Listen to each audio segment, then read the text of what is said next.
Letak mes kami bersebelahan dengan pabrik es untuk ikan yang mati. Dan di bagian belakangnya, terdapat sumur tua yang ukurannya beda dengan ukuran sumur pada umumnya. Kalau penampakan cewek di jendela tersebut adalah sosok Nur yang dulu menjadi korban yang dibunuh pacarnya di laut belakang mes dan ditenggelamkan jam 3 pagi.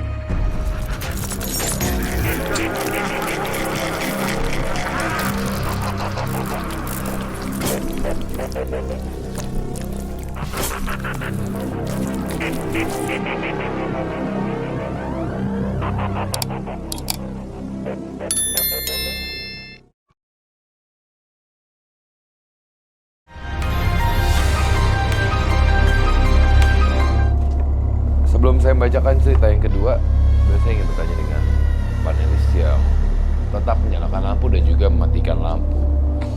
Tadi kalau nggak salah di awal-awal di atas. Kenapa Anda tetap menyalakan lampu? Menurut saya bisa menarik sih. Cerita yang disampaikan tadi memang merupakan cerita yang menarik. Ya, bisa diceritakan didaur ulang lagi ceritanya.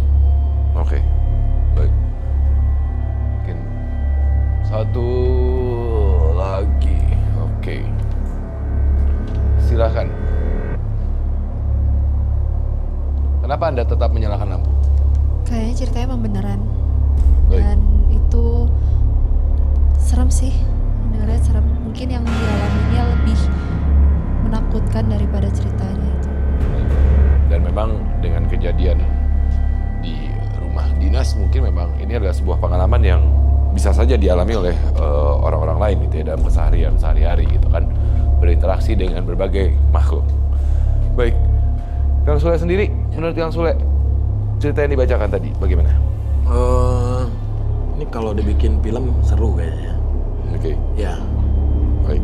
karena agak sedikit hiperbola kalau menurut saya. Ada pondasi yang tiba-tiba hilang. Tapi kalau syaratnya memang kalau di tempat-tempat yang orang mempercayai hal itu pasti akan terjadi gitu kan. Syarat-syaratnya itu harus menanam pohon mangga dan lain-lain. Tapi kalau pondasi tiba-tiba udah dipasang terus hilang rata dengan tanahnya, kayaknya itu dibikin film oke.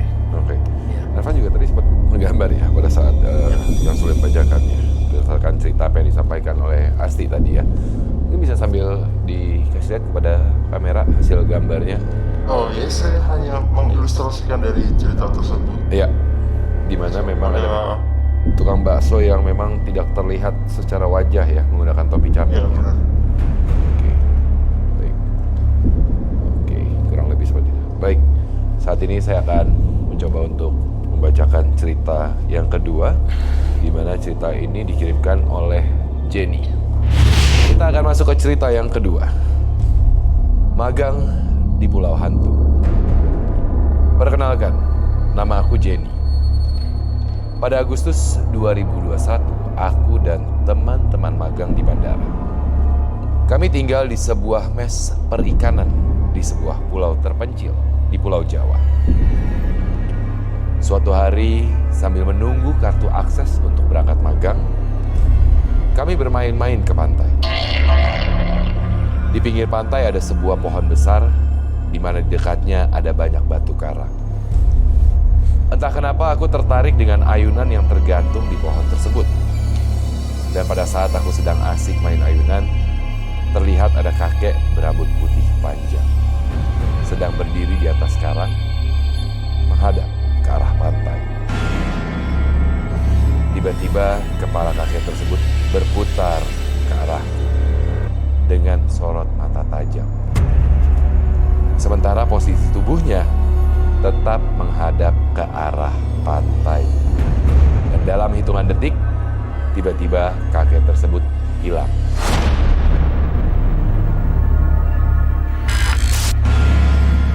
Aku langsung lari ketakutan ke arah teman-teman dan mengajak mereka segera pergi dari pantai tersebut.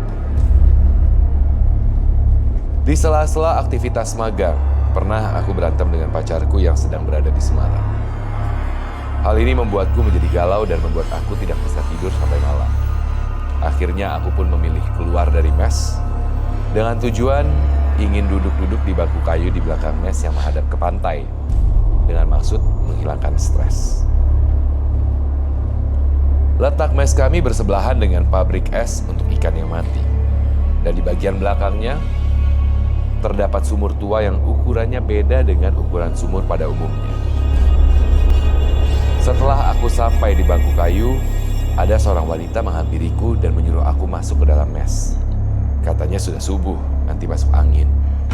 Padahal saat itu masih jam 1:30 malam. Dan kemudian wanita itu minta izin untuk numpang duduk di sebelahku. Tapi saat aku duduk menghadap ke laut, wanita tersebut malah membelakangiku ke arah yang berbeda. Kami pun berkenalan. Wanita itu bernama Nur. Dan tidak lama kemudian, wanita itu pamit untuk pulang. Aku pikir dia adalah anak pemilik warung di depan. Tapi anehnya, wanita itu bukan pulang ke arah warung, tapi malah ke arah sumur besar di belakang pabrik es. Dan aku melihat dia masuk ke dalam sumur tersebut. Saat itu pun aku langsung kabur kembali ke mes. Dan aku baru tahu, teman-temanku sering tidur dengan pindah-pindah posisi kasur. Awalnya aku heran kenapa pindah-pindah terus. Ternyata kalau malam, temanku sering melihat penampakan cewek di jendela.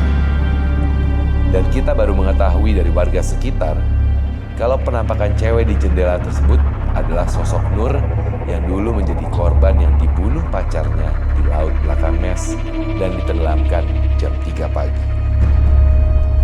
Dan selain itu juga aku dan teman-teman sering mendengar suara Kunti. Aku penasaran dari mana sumber suara Kunti tersebut. Akhirnya aku turun ke lantai 1, tapi tidak ada apa-apa. Aku kembali naik lagi ke lantai 2, dan tidak lama, semua jendela terbuka dengan sendirinya. Seperti tertiup angin kencang. Gerak. Tapi setelah itu, keadaan langsung sunyi senyap. Karena sering mengalami kejadian mistis, seorang ustadz menyuruhku untuk ziarah ke makam seseorang yang dihormati di wilayah tersebut. Makam tersebut berada di hutan yang di dekatnya ada air terjun kecil. Saat itu aku melihat seorang wanita bule yang mukanya pucat dan kelihatan seperti linglung. Saat aku mendekat untuk membantunya, aku terkejut karena kaki wanita tersebut tinggal tulang. Dan ternyata menurut Pak Ustadz, yang aku lihat bukan manusia. Karena di situ memang pernah ditemukan tulang manusia. Dan diduga tulang tersebut adalah jasad wanita bule yang hilang. Itulah akhir dari cerita Jenny. Magang di Pulau Hantu. Adam, seperti apa yang tadi kita sudah bagikan dengan medium kita pertama ataupun juga penganut Kang Sule. Ketika kita berada di lokasi yang bukan area kita, bukan ranah kita, malah kita sering berinteraksi dengan sosok-sosok yang ada. Tapi sama halnya seperti tadi Kang Sule membacakan cerita, saya juga ingin bertanya bagi yang mematikan lampu, panelis nomor 7. Oke. Alasan Anda matikan lampu? Kurang menarik. Kurang menarik karena Ceritanya nggak terlalu serem juga sih. Oke, baik. Berikutnya. Kenapa Anda tetap menyalakan lampu? Ceritanya cukup menarik, seperti kayak mistis kayak gitu. Oke, jadi cerita yang didengarkan menurut Anda cukup menyeramkan. Baik. Dan kedua cerita sudah dibacakan. Kita akan segera mengetahui jumlah total lampu yang masih menyala. Dan tadi Kang Sule sudah membacakan cerita yang masuk mengenai rumah dinas Bapak dari Asti. Ya kan? Ada 6 lampu yang mati. Artinya masih ada 24 yang menyala. Artinya dengan begitu Asti lah yang akan mendapatkan 1 juta rupiah dari Medium dan kita akan mencoba untuk menghubungi Asti sekaligus ngobrol-ngobrol juga. Namun setelah ini dan saya juga mengingatkan apabila Anda ingin mendapatkan 1 juta rupiah Anda bisa membagikan pengalaman mistis Anda melalui email ke medium@an.tv dan setelah ini di Medium kita akan mengobrol langsung dengan Asti. Tetap di Medium.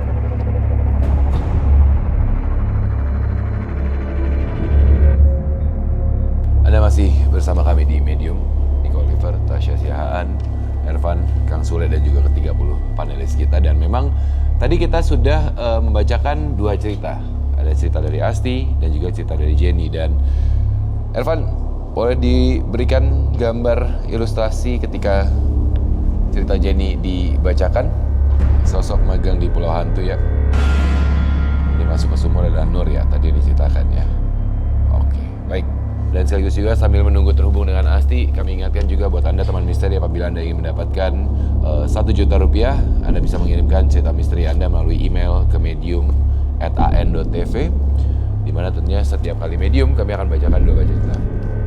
Baik, saat ini kita sudah terhubung dengan Asti. Selamat malam, Asti. Asti? Ya. Baik, Asti, suara saya terdengar jelas? Ya, jelas. Baik. Kami dari tim Medium tentunya mengucapkan selamat Anda mendapatkan 1 juta rupiah karena cerita Anda terpilih oleh ke-30 panelis untuk tak menyalakan lampunya. Dan tentunya sekali lagi mungkin bisa diceritakan Asti, ini tahun berapa ya Anda mengalami kejadian ini? Lama sih ini kejadiannya, dari kita tinggal dari 1980 sampai 2000 di kantor rumah dinas papa saya.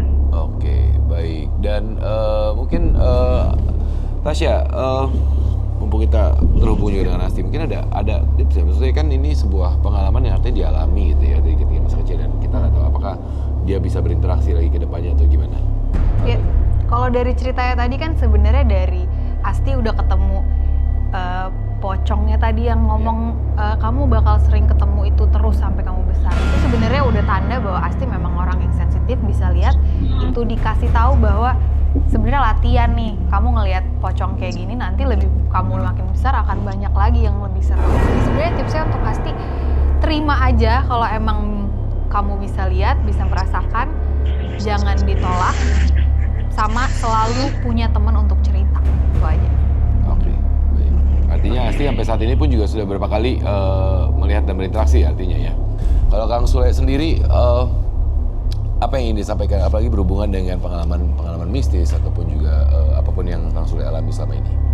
Ya kalau orang mengalami hal itu ya harus bersyukur lah, karena nggak semuanya bisa mempunyai kemampuan seperti itu. Tapi pesan saya sih jangan terlalu fokus lah dalam hal itulah. Mendingan kita fokus aja yang kita jalani di dunia inilah, karena itu 2 dimensi gitu. Jadi kalau kita sembarangan ya bahaya juga untuk dirinya. Itu aja sih. Tidak semua orang menjadi saksi keberadaan mereka. Hanya yang lemah yang akan mudah menemuinya. Rasa penasaran dan kesombongan akan menjadi pemantik dan membuat mereka terpusing, bahkan berbalik mengusik. Saksikan terus Medium hanya di Antv. Kang Sule, sekali lagi terima kasih banyak. Ervan, Tasya, 30 panelis, terima kasih banyak.